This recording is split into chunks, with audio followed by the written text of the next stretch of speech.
नमस्कार। चलिए आज एक ऐसी सफर पर निकलते हैं जो सिर्फ किलोमीटर में नहीं बल्कि आस्था में नापा जाता है। हम बात कर रहे हैं भगवान शिव के सबसे पवित्र धामों में से एक केदारनाथ की।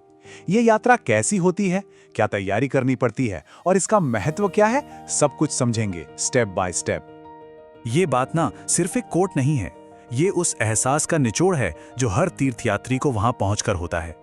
ये एक ऐसी यात्रा है जहां भक्ति, हिम्मत और प्रकृति की विशालता सब एक साथ मिल जाते हैं। सबसे पहले इस यात्रा की चुनौती को जरा समझते हैं। केदारनाथ मंदिर समुद्र तल से कोई 3583 मीटर मतलब 11,755 फीट की ऊंचाई पर है।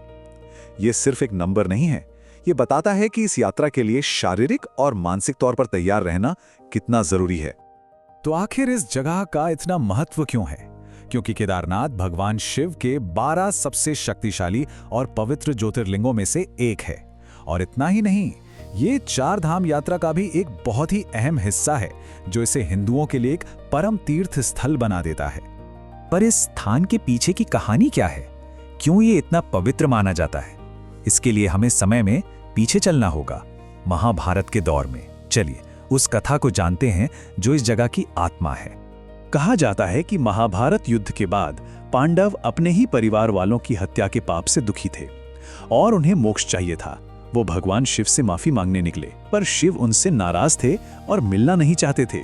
तो उन्होंने एक बैल का रूप लिया और जानवरों के झुंड में छिप गए। लेकिन पांडवों ने उन्हें पहचान लिया। जैसे ही शिव जमीन में धंसने लगे, भीम ने उनकी कुबड़ पकड़ ली।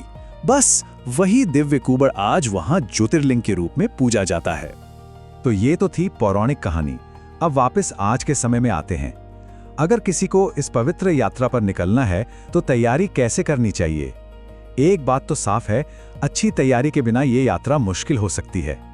देखिए, प्लानिंग करते वक्त सबसे जरूरी है सही समय चुनना। यात्रा के लिए सबसे अच्छा समय होता है मई जून का, जब कपाट खुलते हैं और मौसम अच्छा होता है। और फिर सितंबर अक्टूबर में, जब भीड़ थोड़ी कम हो जाती है। जुलाई और अगस्त में तो भारी बारिश और लैंडस्लाइड का खतरा रहता है, तो उस समय जाने से बचना चाहिए। और नवंबर से अप्रैल तक तो मंदिर भारी बर्फबारी की वजह से बंद ही रहता है। अच्छा, यात्रा शुरू करने से पहले कुछ दस्तावेज एकदम तैयार रखने होते हैं, जैसे कि एक फोटो आईडी, आधार या वोटर आईडी चलेगा। फिर आता है ऑनलाइन यात्रा रजिस्ट्रेशन, जो कि अब मैंडेटरी है। और अगर किसी की उम्र 50 साल से ज्यादा है तो एक हेल्थ सर्टिफिकेट भी जरूरी है। वैसे एक इमरजेंसी कॉन्टैक्ट लिस्ट तो हमेशा ही साथ रखनी चाहिए। तो अब असल यात्रा शुरू होती है। पहला दिन होता है गुप्त काशी तक का रोड ट्रिप, जो आगे की मुश्किल चढ़ाई के लिए शरीर को तैयार करने का एक जरूरी पड़ाव है। हरिद्वार से ये ड्राइव लगभग 8 से 9 घंटे की होती है। रास्ते में 2 बहुत ही पवित्र संगम पड़ते हैं। देवप्रयाग, जहां अलकनंदा और भागीरथी मिलकर गंगा बनती हैं, और फिर रुद्रप्रयाग। रात गुप्त काशी में बिताने से शरीर को ऊंचाई के हिसाब से ढलने में मदद मिलती है, जिसे एक्लिमेटाइजेशन कहते हैं। और अब आता है इस यात्रा का वो हिस्सा जिसका सबको इंतजार रहता है, जो सबसे मुश्किल भी है और सबसे यादगार भी। मंदिर तक का 16 किलोमीटर का पवित्र ट्रैक। ये ट्रैक शुरू होता है गौरीकुंड से। गुप्त काशी से गाड़ी सोनप्रयाग तक जाती है और वहां से एक लोकल टैक्सी गौरीकुंड छोड़ती है। बस यहीं से असली पैदल चढ़ाई शुरू होती है। रास्ते में जंगल चट्टी, भीमबली और लिंचौली जैसे स्टॉप आते हैं, जहां रुककर थोड़ा आराम कर सकते हैं और फिर आखिर में केदारनाथ बेस कैंप पहुंचते हैं। अब देखिए, ये 16 किलोमीटर की चढ़ाई पूरी करने के लिए कई तरीके हैं। अगर हिम्मत और स्टैमिना है तो पैदल जाने में 7 से 8 घंटे लगते हैं। घोड़े या खच्चर से ये दूरी 4-5 घंटे में पूरी हो जाती है। डोली या पालकी का भी ऑप्शन है। और अगर समय कम है या चढ़ाई मुश्किल लग रही है तो हेलीकॉप्टर सेवा भी है, जो बस 10-15 मिनट में मंदिर के पास पहुंचा देती है।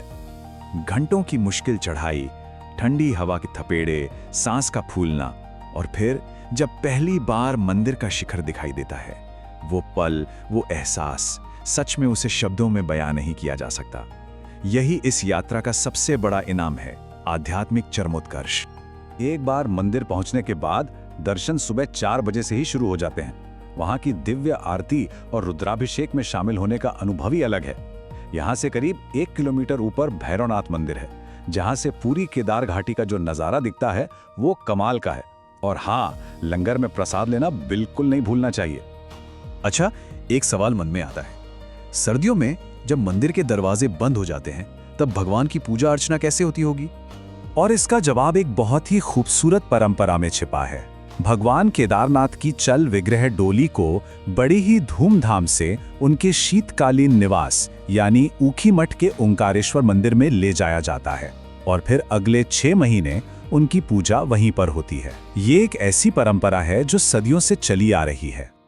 भोलेनाथ के दर्शन हो गए, मन को शांति मिल गई, लेकिन यात्रा अभी पूरी नहीं हुई है। एक सुरक्षित और सम्मानजनक वापसी की तैयारी भी उतनी ही जरूरी है। तो चलिए कुछ जरूरी बातों पर ध्यान देते हैं। सुरक्षित वापसी के लिए कुछ नियम हमेशा याद रखने चाहिए। सुबह जल्दी ट्रैक शुरू करना बेहतर होता है। मौसम का कोई भरोसा नहीं, इसलिए गर्म कपड़े और रेनकोट हमेशा साथ रखें। और हाँ, इस पवित्र जगह को साफ रखना हम सबकी जिम्मेदारी है। इसके अलावा रात में ट्रैकिंग से बचें, किसी भी तरह के नशे से दूर रहें और मंदिर के अंदर फोन या कैमरा ले जाना मना है। वापसी की यात्रा में भी करीब करीब 2 दिन लगते हैं। पहले दिन केदारनाथ से उतरकर गौरीकुंड और फिर गुप्तकाशी तक पहुंचा जाता है और अगले दिन गुप्तकाशी से हरिद्वार या ऋषिकेश की तरफ वापसी का सफर शुरू होता है। आखिर में बस इतना ही कह सकते हैं कि केदारनाथ की यात्रा सिर्फ पहाड़ों पर चढ़ना नहीं है, ये एक आंतरिक यात्रा है जो आत्मा को परमात्मा से जोड़ने का एक मौका देती है और जिंदगी को एक नया नजरिया देती है। ये सचमुच सिर्फ एक रास्ता नहीं, बल्कि आत्मा की मुक्ति का मार्ग है। अधिक जानकारी और अमेजिंग टूर पैकेज के लिए विजिट करें www.julutrip.com। कॉल या व्हाट्सएप भी कर सकते हैं 8881705500 पर।